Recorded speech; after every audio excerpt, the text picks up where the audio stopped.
তো আমাদের আজকে আমরা বসছিলাম গতকালকের মতোই, আমরা সহ বিভিন্ন ডিসিপ্লিনের সিনিয়র যারা টিচার ছিলেন প্লাস্টিক সার্জারির এবং অন্যান্য ডিসিপ্লিন। আপনারা জানেন যে বার্নের পেশেন্টের জন্য মাল্টি ডিসিপ্লিনারি অ্যাপ্রোচ লাগে, সেই মাল্টি ডিসিপ্লিনারি বোর্ড গতকাল ছিলেন, আজকেও ছিলেন, তারা সহ আমরা বসছিলাম আজকে। এবং আমাদের সঙ্গে একজন সিঙ্গাপুরের একজন কনসালটেন্ট ছিলেন। আমরা সবাই মিলে ইন অ্যানিমাস ডিসিশন নিয়ে আমরা পেশেন্টগুলোকে আজকে আবার নতুন করে ক্যাটাগরাইজ করেছি।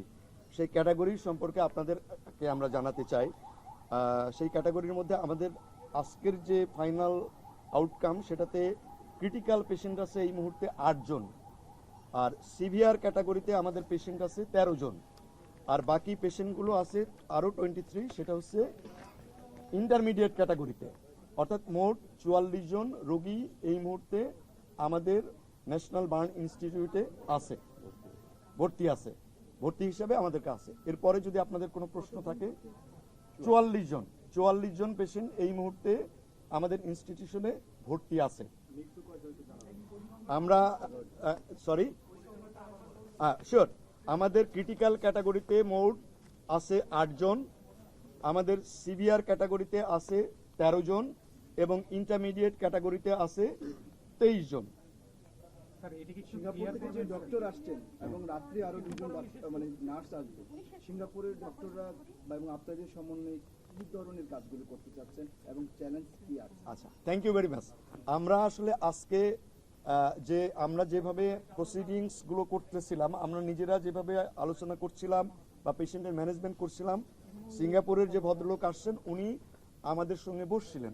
অ্যাকচুয়ালি উনি সরাসরি কোনো চিকিৎসা পদ্ধতি বা রোগীদের সঙ্গে উনি কোনো কথা বলেননি। আমরা যে রোগীগুলো নিয়ে যে আলোচনাটা আমরা করেছি, আমাদের সাথে উনিও কিছু মতামত দিয়েছেন। এই মতামতের ভিত্তিতে আমরা ক্যাটাগরি এবং ম্যানেজমেন্ট প্রোটোকলটা আবার ঠিক করেছি। আপনারা জানেন যে এর আগেও আমরা বলেছি যে বার্নের ম্যানেজমেন্ট একটা ডাইনামিক প্রসেস। এই ডাইনামিক প্রসেসে অর্থাৎ প্রতি ঘন্টায় ঘন্টায় কিন্তু এইটা চেঞ্জ হয়। তো আমরা আজকে যে ডিসিশন হলো যে আমরা প্রতি 12 ঘন্টা অন্তর অন্তর এইগুলো নিয়ে আবার সিনিয়ররা সবাই বসবো, কিন্তু এই যে ডিসিশনগুলো আমরা দিব সেই ডিসিশন অনুযায়ী প্রতি ঘন্টায় ঘন্টায় আমাদের টিমগুলো তার ম্যানেজমেন্ট দিতে থাকবে। শিশুরা 37 জনের মতো প্রায় আছে। এই প্রথম এত শিশু আপনার বার্নিংয়ে এসছে। এই শিশুদের বেলায় কি তাদের যেহেতু প্রাণ শক্তি খুব কম, তাদের মৃত্যুর হার কি বেশি মনে করছেন নাকি তাদেরকে ওভারকাম করা আরো সহজ হচ্ছে আপনাদের কাছে? Thank you. অ্যাকচুয়ালি বার্নের শিশুরা ডেফিনেটলি আমরা যেটা বলে থাকি এক্সট্রিম অফ এজ যারা শিশু এবং বৃদ্ধ যারা থাকে তাদের ডেফিনেটলি তারা ভালনারেবল থাকে। ওই পয়েন্টগুলো আমাদের আগের মতো আমাদের তো এর আগেও শিশুদের ডেফিনেটলি রেগুলার বেসিসে আমরা চিকিৎসা করে থাকি। ওই পয়েন্টগুলো মনে রেখেই তাদের জন্য যেটা প্রযোজ্য সেইভাবে আমরা ম্যানেজমেন্ট প্রোটোকল ঠিক করেছি। আসলে ভালনারেবলিটি শুধু শিশু বা বয়স্কর জন্য না, অন্যান্য যে পয়েন্টগুলো অর্থাৎ বার্নের পার্সেন্টেজ কেমন, বার্নের থিকনেস কেমন, সাথে ইনহেলেশন ইনজুরি কেমন, এইগুলোর উপরে বেস করেই আমরা বার্নের এই সিভিয়ারিটিটা আসলে নির্ধারণ করে থাকি। একজন করে প্রশ্ন করলে আমাদের জন্য সুবিধা। আচ্ছা, আমরা বলেছি যে আমাদের ক্রিটিক্যাল পেশেন্ট হচ্ছে 8 জন, ক্রিটিক্যাল পেশেন্ট 8 জন, আর সিভিয়ার পেশেন্ট 13 জন, আর ইন্টারমিডিয়েট গ্রুপে 23।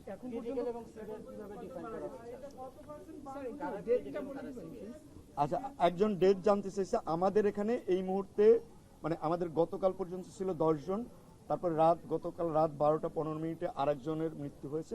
সর্বমোট মিলিয়ে আমাদের হসপিটালে আসার পরে 11 জনের মৃত্যু হয়েছে।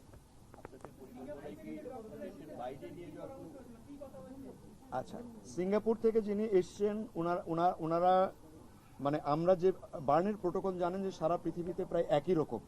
তো আমরা যে ডিসিশনগুলো নিচ্ছি সেই ডিসিশনের সঙ্গে উনি আমাদের সঙ্গে শেয়ার করেছেন, ওনার কিছু ডিসিশনও আমাদের সঙ্গে শেয়ার করেছেন। একসঙ্গে আসলে এটা কোনো একক বা ব্যক্তিগত ডিসিশন না, আমাদের টোটাল যে এক্সপার্ট প্যানেল সেই প্যানেলের সমস্ত সদস্যের মতামতের ভিত্তিতে ওনারও কিছু মতামত আছে, সেই অনুযায়ী আমরা চিকিৎসা গুলো চালাবো। বার্নের প্রোটোকল সারা পৃথিবীতে এক। সিঙ্গাপুরে ওনারা নিশ্চয়ই আপনার কেস সামারিগুলো দেখেছে সমস্ত পেশেন্টের। ওনারা নতুন কোনো প্রোটোকলে মানে আপনাদের যে প্রোটোকল চলছে সেটাতে তারা সন্তোষ জানিয়েছে কিনা, 1 নাম্বার প্রশ্ন। ওনারা প্রতিদিনই কি আপনাদের সাথে আপডেট করবে, ওনারা চলে যাবেন কবে? 2 নাম্বার প্রশ্ন। এবং 3 নাম্বার প্রশ্ন হলো, আপনারা যে মাল্টিডিসিপ্লিনারি অন্যান্য ডক্টর এনেছেন তাদেরকে নিয়ে সমন্বিত কোনো কমিটি করছেন কিনা, এবং আমাদেরকে এই তথ্যটা কতক্ষণ পর পর জানাবেন? ধন্যবাদ। প্রথম কথা হচ্ছে যে প্রোটোকল সেম, এই কথাটা আমরা বলেছি। আমরা প্রত্যেকটি পেশেন্টকে, আমরা আজকে সারাদিনে প্রত্যেকটি পেশেন্ট সময়টা নিয়েছি আমরা এই জন্য ইন্ডিভিজুয়ালি প্রত্যেকটা পেশেন্টের তথ্য আমরা নিয়ে আলোচনা করেছি, ইন্ডিভিজুয়ালি এভরি পেশেন্ট নিয়ে আলোচনা করেছি।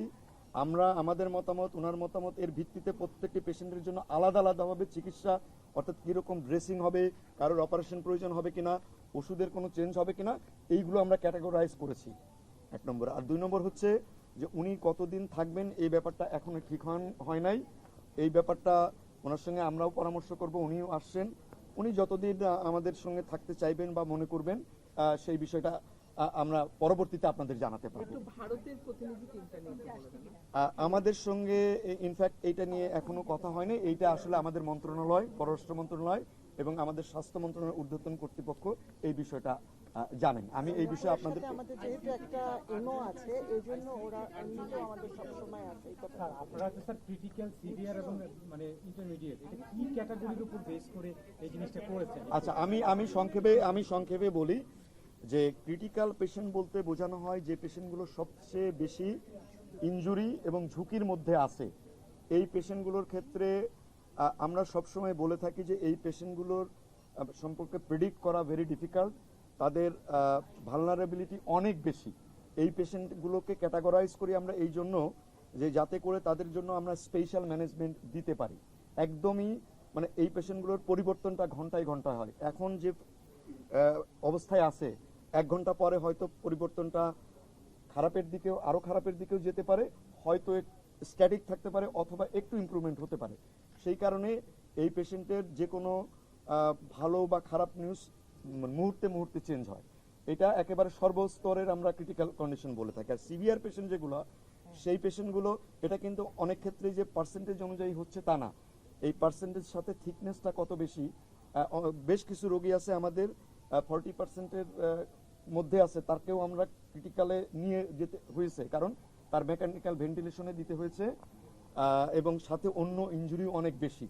তো আর সিভিয়ার পেশেন্টগুলোর ব্যাপারে এটাই যে সিভিয়ার পেশেন্টগুলো আজকে যে এটা আমরা অ্যাসেসমেন্ট করলাম, 12 ঘন্টা পরে আমরা আবার তার অ্যাসেসমেন্টে হয়তো কিছুটা ভালোর দিকে যেতে পারে, কিছু পেশেন্ট খারাপ হতে পারে। ভালোর দিকে যে পেশেন্টগুলো যায় সেগুলো আমরা একটু স্টেপ ডাউন করি, যে পেশেন্টগুলো একটু খারাপের দিকে যায় তাদেরকে আবার আমরা অ্যাগ্রেসিভ ট্রিটমেন্টের দিকে যাই।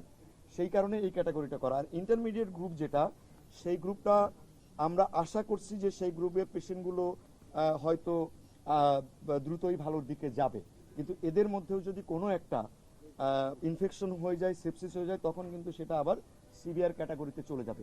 অর্থাৎ এই যে ক্রিটিক্যাল, সিভিয়ার এবং ইন্টারমিডিয়েট গ্রুপ, এটা একটা ডাইনামিক প্রসেস, প্রতিদিন এটা কিন্তু চেঞ্জ হতে পারে। আজকে যেমন 8টা ক্রিটিক্যালের কথা আমরা বললাম, সেটা আগামীকাল 9টাও হতে পারে, 10টাও হতে পারে। সিভিয়ার থেকে ওখানে চলে যেতে পারে, অথবা ক্রিটিক্যাল থেকে একজন হয়তো সিভিয়ার ক্যাটাগরিতে আসতে পারে। কেসারেন শেকড় থেকে শিখরে।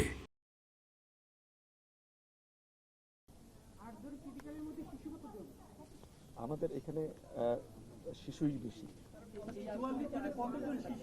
না, মানে এর 8 জনের বাইরেও আইসিইউতে আছে। অ্যাকচুয়ালি আরো আমি বলি, আইসিইউ, এইচডিইউ এটাও কিন্তু কোনো স্থায়ী ব্যাপার না। হ্যাঁ, যে পেশেন্টটা মানে আইসিইউ আর এইচডিইউ অনেকটা কাছাকাছি, অর্থাৎ যে কোনো সময় এই রোগীটাকে আইসিইউতে যেতে পারে, যে কোনো সময় আইসিইউতে এইচডিইউতে আসতে পারে। এটা খুবই মানে জরুরি বিষয় না। আইসিইউ আর এইচডিইউর ম্যানেজমেন্ট প্রোটোকল প্রায় সেম। পার্থক্যটা হচ্ছে আমরা অনেক সময় ভেন্টিলেশন দেওয়ার জন্য আইসিইউতে নিই, কিন্তু এটা মনে রাখবেন ভেন্টিলেশন ছাড়াও কিন্তু আইসিইউ শব্দটার অর্থ কিন্তু ইন্টেনসিভ কেয়ার। সেটা শুধু ভেন্টিলেশনের জন্য না, লাইফ সাপোর্টের জন্য না, তার যে মনিটরিংগুলো, সেই মনিটরিংগুলো ইনভেসিভ ভাবে হয়। সেই কারণে বিদেশি ডাক্তার অনেকে বলেছেন যে এরকম করে কিছু বলেছেন যে আমাদের ল্যাকিংস আছে কোনো না, ধন্যবাদ। আমাদের সঙ্গে যিনি কথা বলেছেন উনি মোটামুটি ভাবে আমাদের মানে এই ব্যাপারটা নিয়ে উনি আগেও ওয়াকিবহাল ছিলেন, কারণ উনি নিজেও আমাদের সঙ্গে একসময় কাজ করেছেন, আমরা একই সঙ্গে কাজ করেছি। যে ভদ্রলোক এসছেন, তো উনি জানেন এটা, এবং মানে উনি আসার আগেই আসলে আমরা তাদের সঙ্গে কিছু বিষয় শেয়ার করেছি। একটা প্রশ্ন উত্তর শেষ না করলে তার একটা প্রশ্নের উত্তর দিতে পারবো না। তো উনি আমাদের প্রাইমারি পরিকল্পনা নিয়ে উনি যথেষ্ট বা আমাদের সঙ্গে একমত পোষণ করেছেন। তবে কিছু কিছু জায়গাতে উনি আমাদেরকে যেটা বলেছেন যে ম্যাস ক্যাজুয়ালিটির ওনার একটা অভিজ্ঞতা আছে তাইওয়ানে অনেক শিশুদের ক্ষেত্রে। তো উনি ওইখানে কিছু পরামর্শ আমাদের দিয়েছেন, আমরা ওইগুলোই ফলো করছি। ওইগুলো হয়তো আরেকটু ভালোভাবে আরেকটু ক্যাটাগরি করে আমরা ওইটা ফলো করছি। আসলে খুব বেশি পার্থক্য কথা উনি বলেননি, তবে কিছু জিনিস গোছানোভাবে আরো একটু প্রক্রিয়াগতভাবে আমরা 12 ঘন্টা জায়গায় 6 ঘন্টা করব কি 7 ঘন্টা করব, এরকম কিছু চেঞ্জেস আছে। বাইরে যাওয়ার জন্য এখন পর্যন্ত উনি কোনো কথা বলেননি। উনি ওই যে আমাদের পরামর্শ এটা আমরা প্রতি 12 ঘন্টা পর পর অ্যাসেস করব, অ্যাসেস করে মোটামুটি একটা ধারণা আমরা সবাই মিলে নিছি আগামী 48 ঘন্টা আগে হয়তো এই ডিসিশনটা আমাদের পক্ষে কারোর পক্ষেই ফাইনালি বলাটা বোধ হয় সম্ভব হবে না। আমরা এই বিষয়ে আসলে বলতে পারবো না। এই বিষয়টা একেবারে আমাদের পররাষ্ট্র মন্ত্রণালয় এবং আমাদের স্বাস্থ্য মন্ত্রণালয়ের ঊর্ধ্বতন কর্তৃপক্ষ বলতে পারবে। আমাদের প্রয়োজন বলতে দেখেন এরকম একটা ম্যাস ক্যাজুয়ালিটিতে এরকম এটা কিন্তু একটা ন্যাশনাল এবং ইন্টারন্যাশনাল বিষয় এবং বাচ্চারা কিন্তু অসুস্থ। আমরা যদি আমাদেরকে যে কোনো বিষয়ে অনেক জায়গা থেকে ইন্ডিয়া, আমেরিকা, চায়না, বিভিন্ন জায়গা থেকে আমাদের বাংলাদেশেরই অনেক বিশেষজ্ঞ আছে, তারা কিন্তু আমাদেরকে বিভিন্নভাবে সহায়তা করতে চাচ্ছেন এবং যে কোনো চিকিৎসা সংক্রান্ত বিষয়ে যে কোনো সহায়তাকে আমরা একটা গুড জেস্টার হিসেবে ধরি এবং আমরা সবাইকেই সম্মান করি। কিন্তু এই মুহূর্তে আমরা যে প্রোটোকল নিয়ে আগাচ্ছি, আমরা মনে করি যে এই প্রোটোকল নিয়েই আমাদের সামনে আগাবো। ভবিষ্যতে যদি এই বিষয়ে কেউ সুপরামর্শ আমাদের দিয়ে থাকেন এবং আমরা যদি মনে করি সেটা আমাদের রোগীদের জন্য ভালো হবে, ডেফিনেটলি এই ব্যাপারে আমরা মোটেই ইগোইস্টিক নই। চিকিৎসার ব্যাপারে একটা বাচ্চার ভালো হওয়ার ব্যাপারে কোনো সুপরামর্শ অবশ্যই আমরা বিবেচনায় নিব। আমরা যে কোনো পরামর্শ আসলে আমরা সবাই মিলে একটা বসে যদি কোনো চেঞ্জ করতে হয়, করলে যদি আমাদের বাচ্চাদের জন্য ভালো হয়, অবশ্যই আমরা সেটা করব। এখানে ইন্ডিয়া, পাকিস্তান, বাংলাদেশ, তুরস্ক বা আসলে কোনো দেশের ক্ষেত্রে আমরা ইয়ে করব না। আমার মনে হয় ধন্যবাদ, আপনারা অনেক কষ্ট করছেন।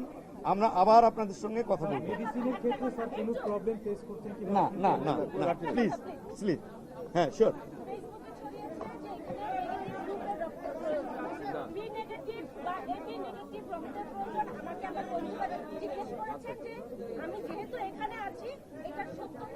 না ধন্যবাদ আপনাকে। আমাদের মাত্র একজন পেশেন্টের ও নেগেটিভ ব্লাড আছে আর সব পজিটিভ আর নেগেটিভ ব্লাডেরও বিষয় যেটা আছে সেটা আমাদের কাছে আছে। ধন্যবাদ। আমার মনে হয় না এই মুহূর্তে আমাদের রক্তের কোনো দরকার নাই। ওষুধ এবং স্যালাইন আমাদের পর্যাপ্ত পরিমাণে আছে। এই বিষয়ে মোটেই কোনো সংকট নেই। আমি মনে করি আপনারা অনেকক্ষণ ধরে কষ্ট করছেন, ধৈর্য ধরছেন এই গরমের মধ্যে। আপনাদেরকে আবারও ধন্যবাদ জানিয়ে আমরা আপনাদেরকে প্রতি ঘন্টায় আপডেটগুলো আমাদের মন্ত্রণালয় থেকে যাবে এবং আমরা যদি নতুন কিছু পাই আগামীকাল যদি আপনাদের জানানো হয়, আমরা কয়েক ঘন্টা আগেই আপনাদেরকে জানাবো যে কি কি বিষয়ে। আমার মনে হয় যে আমরা বাচ্চাদের চিকিৎসার প্রতি সম্মান দিই সবাই। আমি বিশ্বাস করি আপনারা প্রত্যেকেই যারা আছেন তারা এই বিষয়ে ওয়াকিবহাল, যাতে আমরা চিকিৎসা সংক্রান্ত কাজগুলো নির্বিঘ্নে করতে পারি। এবং এই কয়দিন আপনারা যে কষ্ট করেছেন, ভীষণ কষ্ট করেছেন এবং অনেক ক্ষেত্রেই আপনাদের সঙ্গে কিছু কিছু ক্ষেত্রে হয়তো কিছু অমানবিক আচরণও হয়েছে। আমরা তারপরে আপনারা ধৈর্য ধরে যেভাবে এই বাচ্চাদের জন্য সংবাদ সংগ্রহ করবার জন্য আসছেন, আমি ব্যক্তিগতভাবে এবং আমার প্রতিষ্ঠানের সকল চিকিৎসকের পক্ষ থেকে আপনাদেরকে আবারও আন্তরিক ধন্যবাদ জানাই। সবই সরকার বহন করছে আর আপনাদের জন্য আমরা ভালো কিছু ব্যবস্থা করতে যদিও পারিনি, তারপরেও একটা ছাউনির ব্যবস্থা করছি। পর্যায়ক্রমে আপনাদের আরো ভালোভাবে যাতে সংবাদ সংগ্রহ করতে পারেন সেই বিষয়ে আপনাদের সাজেশন থাকলে আপনারা দিয়েন, আমরা চেষ্টা করব। ধন্যবাদ। আসসালামু আলাইকুম।